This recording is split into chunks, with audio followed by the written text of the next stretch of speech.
are you guys? Hey, y'all. Hey, it's Round the Hay Bale Tuesday show. I'm so lost. It's Monica. I'm Monica with Bland's Promised Land Ranch.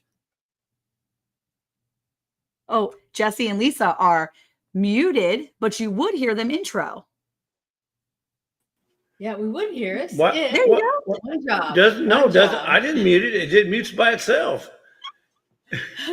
How y'all doing, everybody? This is Lazy Days Ahead with Jesse. And Lisa. And I'm Casey from the Halfway Homestead, and I'm kind of excited because I'm not the only person on the struggle bus. Because normally, let me just say, every time that Jesse and Lisa help us out, they're like the true professionals. Like everything is perfect on their end, and then our microphones are usually the ones that mute. So I'm blaming StreamYard. I'm not blaming Jesse and Lisa. I'm blaming StreamYard. But welcome in tonight, y'all. We are so excited to have y'all back. It's Tuesday night, so you know it's a live here on Round the Hay Bale YouTube channel, the Hey Y'all Hey Show. We are talking about our second episode of the limited series. Again, Jesse and Lisa are so great. They're gracious to fill in for Miss Ann while she is on family leave. We are all sending our prayers and loves to her and Worthdale as they go through this family time that they're going through. If you follow her, you know what's going on. If you don't, go ahead, click a link in our link tree, go over, subscribe, and follow them because they're absolutely amazing. We're sending our love to her. I did notice that she is streaming. It's on her platform. So it is live on Andale Homestead. So all of her fans, hello. We love her. We love Jesse and Lisa for filling in. But tonight we are talking about the second episode of our limited series, which is water storage. We're talking about water storage and purification and all those big words that were on our paper that I did not look before we went live. But let's go ahead and I'm going to put it over to Monica because I said hello to everybody last week and butchered 90% of the names. But I'm going to send it to Monica now. Let's go up to the front so we can say hello to everybody because we're so appreciative that y'all came in. Absolutely. Okay. So hello, Mr. Joe. Fix It For You. How are you? Welcome in. I'm so glad you're here. And Miss Tamara, L&L Homestead. Thanks for coming in. Hey, y'all. Hey. And we've got Miss Ann Philbeck from Virginia. Hello. How are you? And I just say also, we just want to send some love to Miss Ann because I was on Andale's Homestead's Tuesday today and found out a fun fact about Ann that she helped Ann and Worthdale during their time. I don't know how much to say, but Jesse and Lisa, y'all know the better words of how to describe. We just want to send love to Ann because she is such an amazing person, and we got to shout her out a little bit more because she helped out where Ann and Worth were staying. So y'all say it more better than I do. Oh, Ann Philbeck, yes. Yeah, she's amazing. Yeah. She helped coordinate some things, right? No, it was Ann Francisco. It was Ann Francisco is what I thought it was. Yeah. Oh, so I'm saying it wrong. Yep. Okay, But still, Ann Philbeck, you're amazing, and we're happy you're in here. And I try to get everybody's names right, but again, that's why we're having. But you got the Ann right. Yeah. You got the Ann right. Yes. So that's a check for me. But again, it shows that I'm not usually in the lives a lot, but when I snuck in today, I did learn something new. But thanks, Ann. It's Demoose 1829. How are you? Welcome in. We're happy you're in here. And of course, Mr. Bob, Robin Hood Homestead, welcome in. We're glad you're here. It all adds up. And thanks for coming in. We're happy to see you. Joey, Fix It For You. Are you scrolling, Casey? Oh, there's Joe. Yeah, Rebecca Touched by Yarn. Oh, there you go. And there's Barry. Welcome in. How are you? Glad to see you. The Bud Eric's Files. in here. Barry's in here. Hello. There's Tamara. Barry, Lynette Lawrence. Thanks for coming. The storms are brewing and my knees are killing me. I get it, girl. Man, and them storms come in. They come in hard. Hey there, Mr. Troy Sutton. How are you? Glad to see you in here. Miss Nanny Tam's in here. I'm so glad you're here. The Bud Files. Welcome in. Hello. Did you say Rebecca Touched by Yarn's in here? I'm glad to see you in here, Miss Rebecca. Oh, Douglas is in here. Check your pockets. Douglas. Wait, who did you say that was again? Scotty. That is Scotty. That's Long right. Scotty. Check your pockets, Douglas. Scotty's in here. That's awesome. Eric said the butter did it with a wrench in the conservatory. The big mystery. Kathy F. Hello from Wisconsin. Welcome in. The Wickershire Project Off Grid. Welcome in. Glad to see you in here. I'm hoping we got everybody. If we didn't shout you out, make sure you say hello. And we want to see you. Oh, there you go. There's no fun, Christine. She's in South Dakota. That's awesome. She's in South Dakota. That's only at Bland's Promised Land Ranch where she's no fun. Everywhere else, she's fun. She's absolutely fun. She's only fun when she comes in. She's only no fun when she comes into our channel, actually. Right. Otherwise, she's super fun. I've met her. She's amazing. So, yeah, if we haven't asked everybody. Again, I'm about as good as clicking everybody as I was pronouncing names last week. So, current running on 5G. We just lost power. Might be in and out tonight. Well, I'm glad you're okay. Everything's going good over there, Mr. Bob. It looks like a lot of people are getting really bad weather. So, if you're one of those people still getting bad weather and all the flooding that's happening, there is flooding in New York subways. New Jersey. In the subway. New Jersey is so bad, y'all. This is wild. Oh, there's Lone Cross Scotty. Yes, that's much better, Scotty. Hey, Mr. James Hall is in here too. Yeah, this is crazy, crazy weather. How close is that to Maryland? New Jersey? It's New Jersey. Hop, skip, and a jump. Well, then Maryland's probably getting a lot of water too then. They were getting some water the other day, and I think it kind of goes north. Yeah. We used to, when we lived in Maryland, we called our New Jersey the armpit of America. Oh, no. No, when we used to shoot our podcast, we used to always make fun of Monica because sometimes her Maryland would come out as we were shooting. So she was like, that's really bad. Oh, Melinda Dobson, welcome in. Thanks for coming in. Hey, y'all.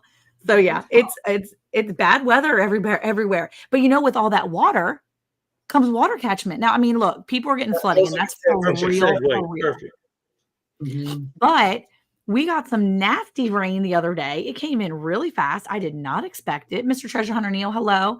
And I tell you what, I was pretty happy, though, because they had just emptied one of my big water catchment water totes. And that means we be filling it back up. So I was very happy that we got the rain that we did. And I didn't even have to water my garden the past couple of days because we've been getting enough rain off and on. It's wild. Yes, we just got some rain in Georgia. So I guess I could say I'm jealous, but I don't want to say too jealous, especially because of all the flooding that's happening. But we got a little bit of rain. I got like maybe an inch in my water catchment tubs. So ooh, nice. Ballin'. Well, ours is flooded. Is it flooded? Is it overflowing? Ours is flooded. We've had lots of rain. We get rain about every other day here so far.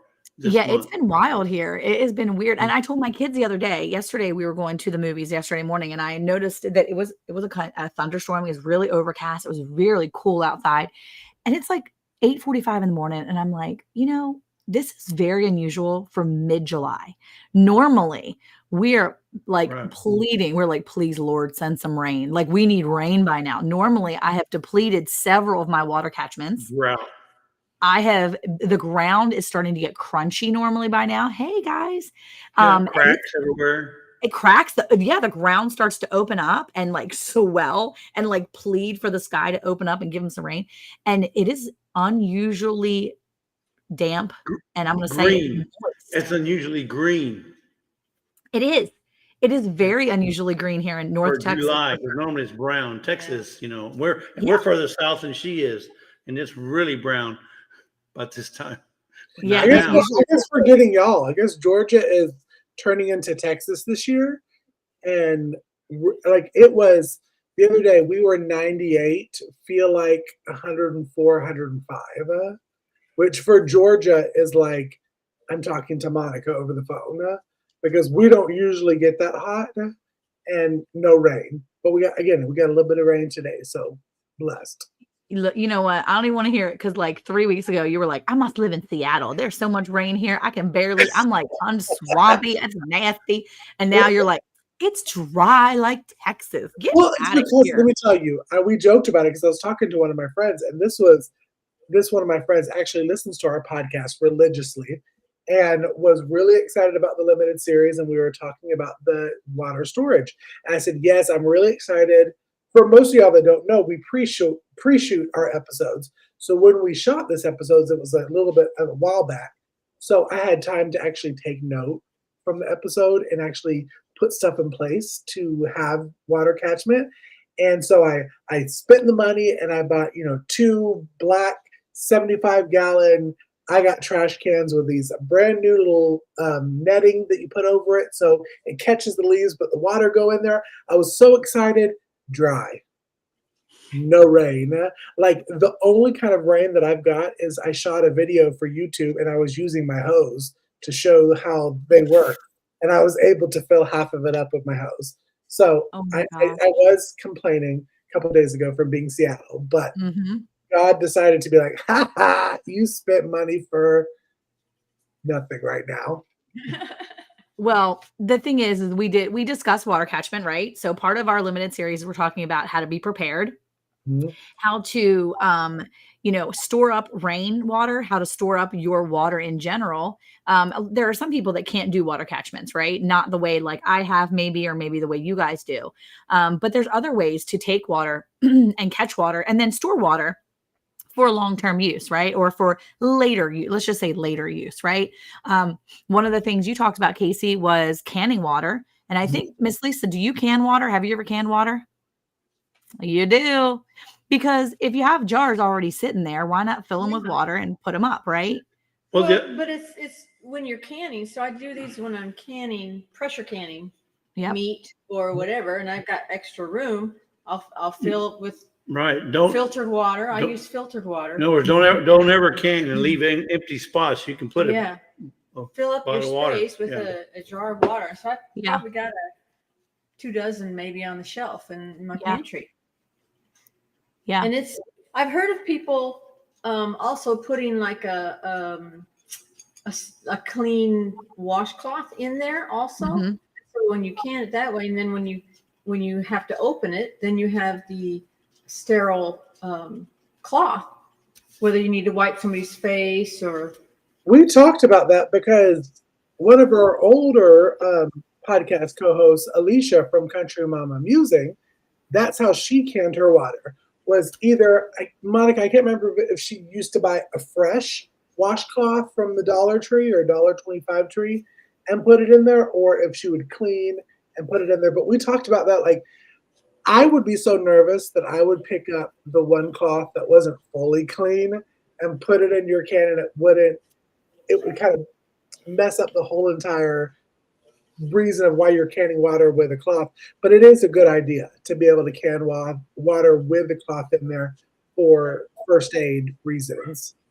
Yeah, and the water gets so hot also, and like Sandy was saying on the podcast, the water will get so hot that it just sterilizes it and gets the bacteria is gone.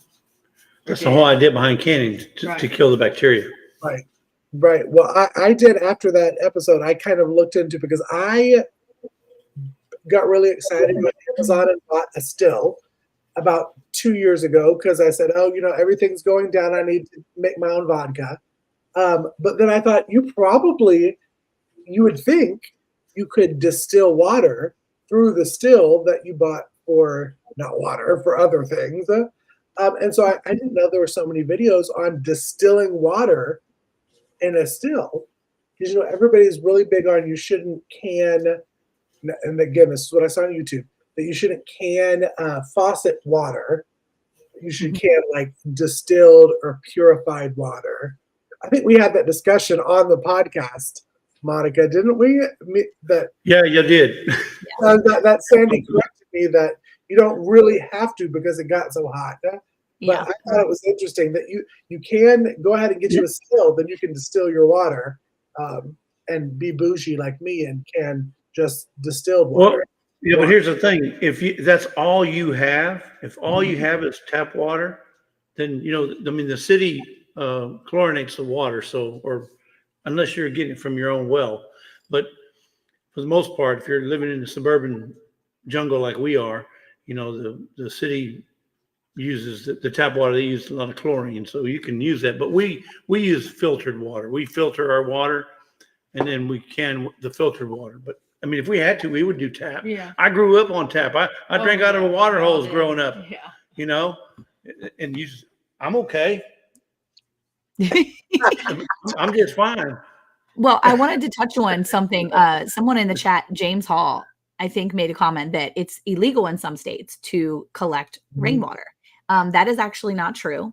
It is legal in every single state. However, in some states, you do have to get permits. It's a few. It's very few. It's not illegal. It is, you need a permit or there are some restrictions to it. So you just have to know what restrictions are applicable in your state. But in a lot of states, there are no restrictions. And states that I thought used to have restrictions on rainwater. For instance, when I lived in Maryland, our governor at the time as I was leaving in 2014, he was instituting, or I think it was a year before that, he was instituting a water tax. He was taxing it's a rainwater tax. He was going to tax the water, the square footage of area that your water would like hit. So if you had a certain amount of like concrete area, like a concrete pad, he would like tax that area because the rainwater would hit it and it would run off and blah, blah, blah. And I was like, oh, y'all, I'm getting out of here quick because this is ridiculous. But no, like water catchment is not illegal in any of the 50 states, but it is, it can be, permit required, or there are some regulations. So it's important to look and see what regulations your state has, or maybe your HOA or your specific community. But I mean, like with our water catchment, we put it on the side of the house. It's kind of off to the side, so people don't really see it when they come up on my house, but they can definitely tell that, we have it if you look. Yeah, he said, if you don't have the permit, that makes it illegal. Correct. But it's not illegal for you to do it. You just have to have a permit. The process. Yeah. I mean, like certain things are illegal, but no one's, it's not illegal to do it. But what about them states? So there's some states that will regulate when you can use water. For example, during the drought season, they say if you live on your address is an odd number or an even number, you can water on Mondays and Fridays. If you're, vice versa. So there are some regulations that go into effect that are seasonal. That it's not all the time. It's just like during a drought season, or during, let's say there's a high risk of fire. They don't want you using up the water because they may need the water to fight fires and so forth. So it's not necessarily a good idea to do that. So you got to understand what's okay and what's not okay. Yeah. Well, I think that's a good thing to look into when you're wanting to start your homestead. Period. Like wherever you're wanting to start your homestead, you really should know certain regulations for that state. Like know what is in need of a permit to do. Like in the state of Georgia, especially the county that I'm in and I was in, you had to have a permit before you could burn anything. Whether you had a pile of stuff and you wanted to burn, whether it was on a wind advisory or not. If you were going to burn anything on your property, you had to get a permit from the county. And if they didn't see that permit in their system and they drove by, or somebody nosy, or somebody followed you on YouTube and didn't like your channel and decided to turn you into the county, that, just speaking from experience, that was what I guess we're seeing people are saying was illegal, because you had to have a permit. So know your county, know your state, make sure you research water, burning, whatever it is.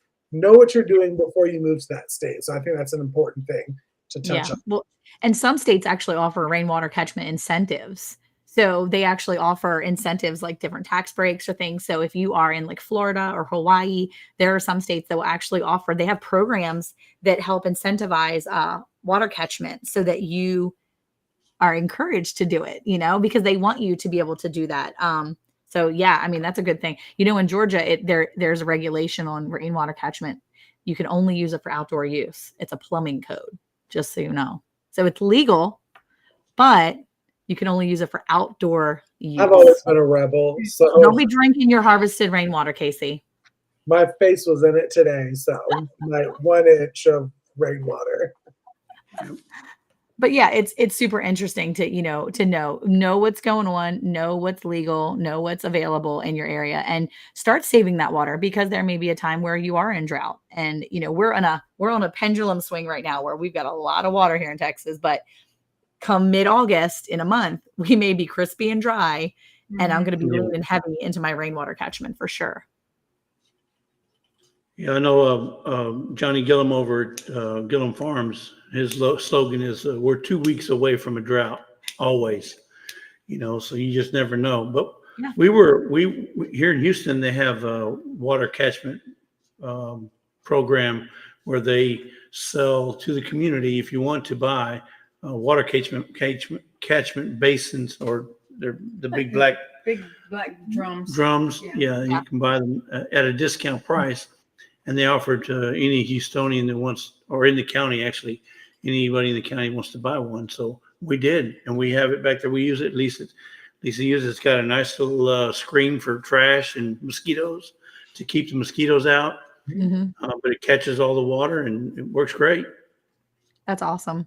Yeah, I know that one of the things Carmen does is anytime that she knows it's going to rain, Carmen from Jesus Loving Homesteader, because again, in Texas, you don't get a lot of rain this time of year. She will take every single bucket, bowl, pot, everything she can think of. And as soon as she knows it's going to rain, she will sit them right outside of her house and catch every bit of water she can.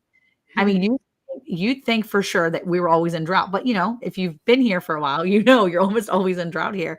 And she's so smart with that. And she always posts videos of her kids helping her collect all the water. But it's smart, because in 3 days, you're going to need to water those plants, or 2 days, and you probably won't have water. And so it's good to be able to do that, because if you can save money from using your house water, the hose, that's really a good way to do it. My goal was to never have to use the hose to water my garden until September or November. I mean, I really shoot for that. In the past few years from my water catchment, I have made it all the way through the end of September into October, and I didn't have to use any hose water. I was able to go just with water catchment through the season. This year, I probably will overdo it. I don't think I'll be able to go through all of my water already at this point, because my ground has been wet enough that I've barely had to empty my bins.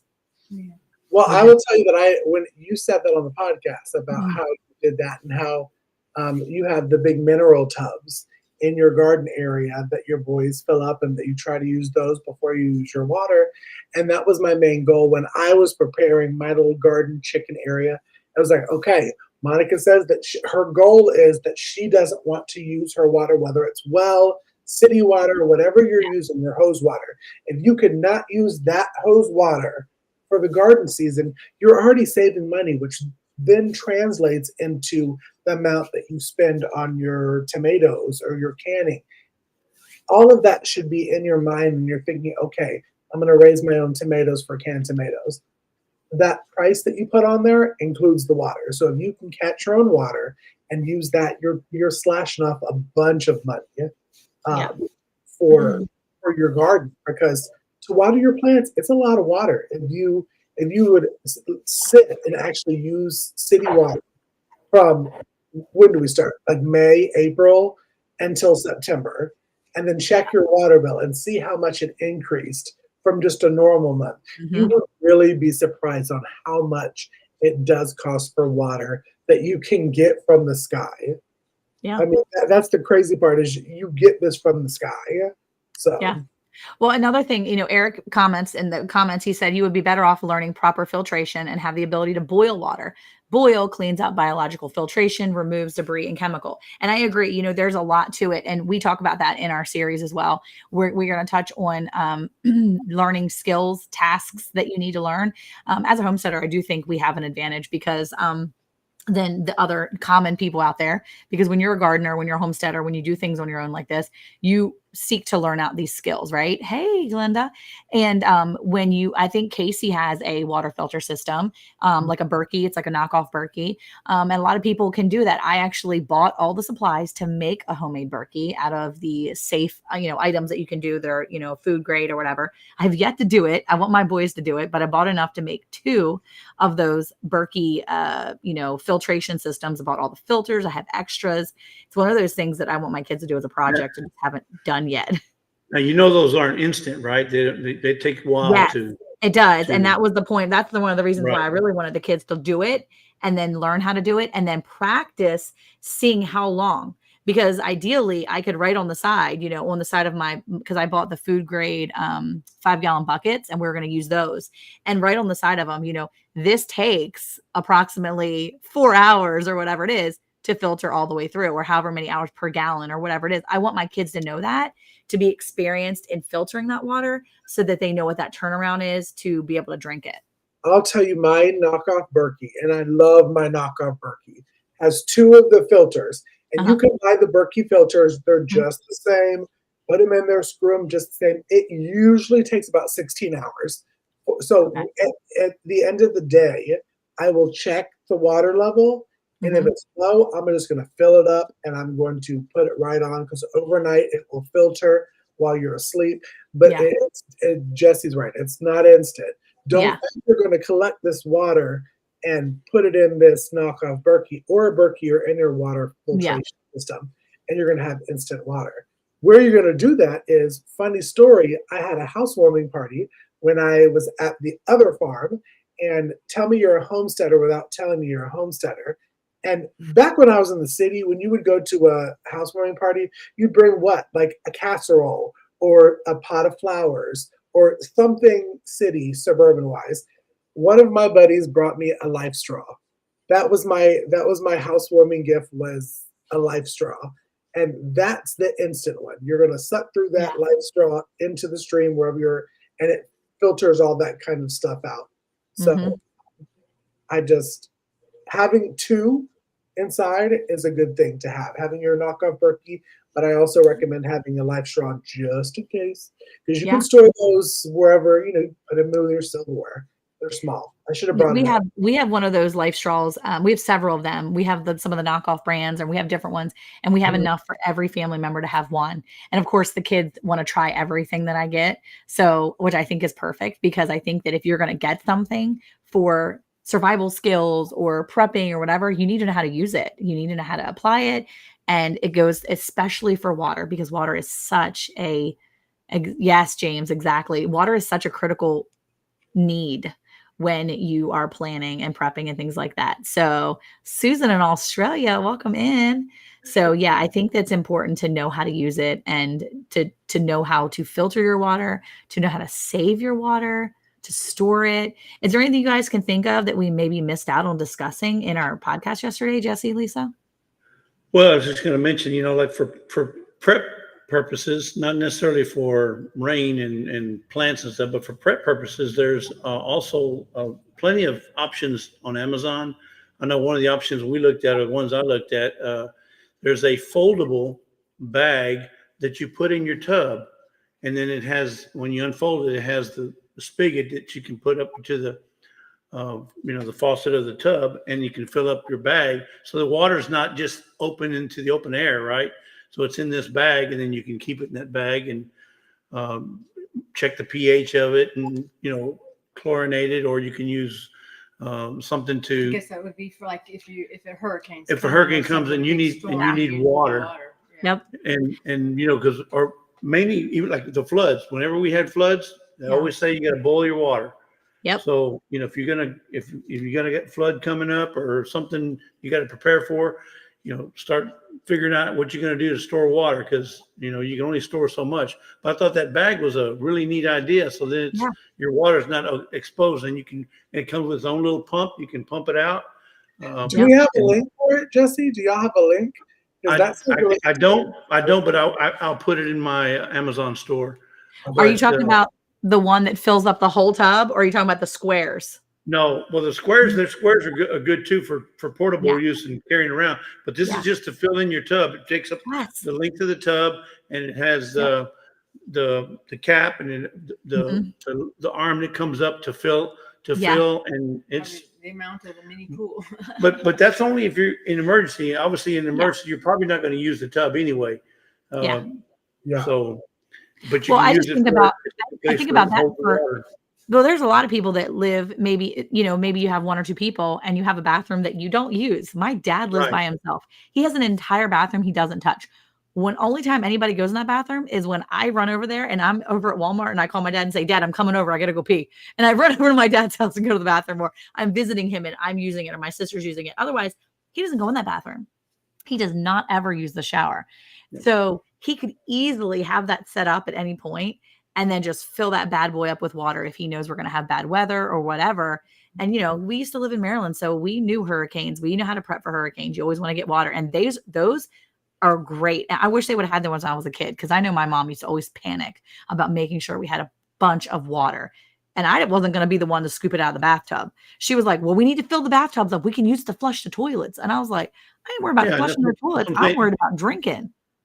Yeah, but you still want to be able to flush. But the other thing I want to say is, how whenever you're preparing for a hurricane or a tornado that comes through or whatever, you're looking for water jugs, right? Everybody's looking, do we have any milk jugs laying around? Let's fill up.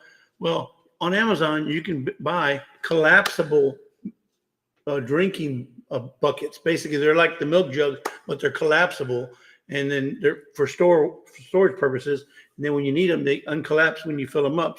And they're food grade. You can get as little or as many as you want, and they're easy to fill up. So hey, if you're looking for, especially if you're in a small house, you ain't got room for 30 buckets or 30 jugs of water, just to be laying around taking up space. So you might think about getting some of them collapsible ones. And they're like those Ziploc bags, those reusable Ziploc bags. They look like a silicone almost. Yeah. There's something similar like that, but they're food grade buckets. And I thought, man, that's a great idea for storing water. I love that. And Xander made a good point. Xander said, that's why you shouldn't do cleaners in the back of your toilet, because that's a good water when needed. And I don't do cleaners in the back of my toilet because the back of my toilet in one of my bathrooms is completely open. And my cat likes to jump up there at night and drink out of the back because it's clean water. And she's like, this doesn't have any extra stuff. I guess the water that I put in her little water bowl isn't good enough, but this is fresh because it gets cycled through so often. It's super fresh. But I don't put anything in the back of my toilets because it just feels like extra work. So I mean, it's good water. Question: how long does water last in those buckets or bathtubs? Well, actually, they'll last as long as you can keep them free of algae or free of any kind of contaminants. And so you'll have to make sure that you check the pH. Get your pH meter. You can check your water's pH, because it's supposed to be from, I think, 6.5 to 8.5. Anywhere in that range is safe. But is there stuff that you can add to the water to keep it from getting slimy, or slime in the ice machine? So one of the best ways is to have your water actually filtered through some sort of a filtration device, right? But you may not have that.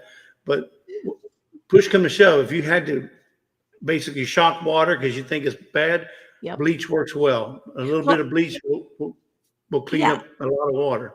And then you could use it you could use it and put it through some of those water filters. I just think sometimes the Berkeys or the other water filters are such a good idea to have. So even if you have that, let's just say it's been days and you've got that water stored in the tub, why not put that water through your Berkey or whatever, Right.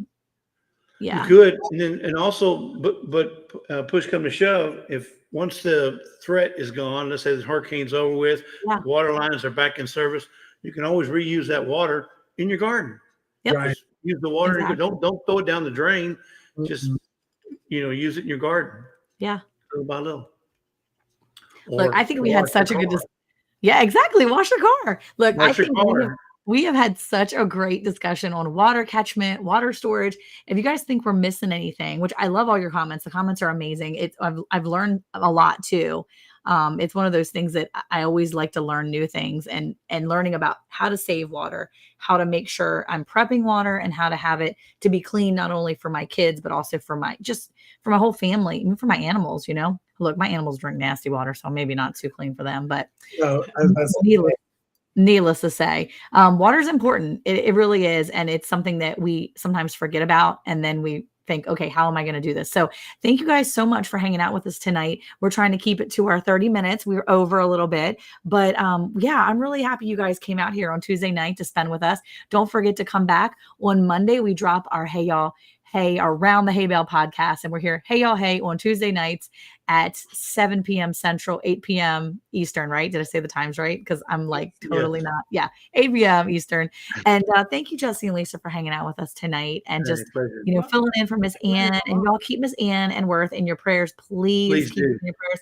Go over there and give Miss Ann some love. Thank you, everyone that came in through her chat. We just love y'all so much. And we are so happy you're here. And we will see you guys next week. Don't forget to check out our limited series. We're on week 3 next week, and we've got plenty of episodes coming up, all kinds of really great information. And we want you to help us fill in the blanks where we might have missed. So until next week, we'll see you later. Hey, bye, y'all. Bye. Hey, Monica, did you know it's now even easier to listen to Around the Hay Bale podcast? What? Really? How easy? That's right.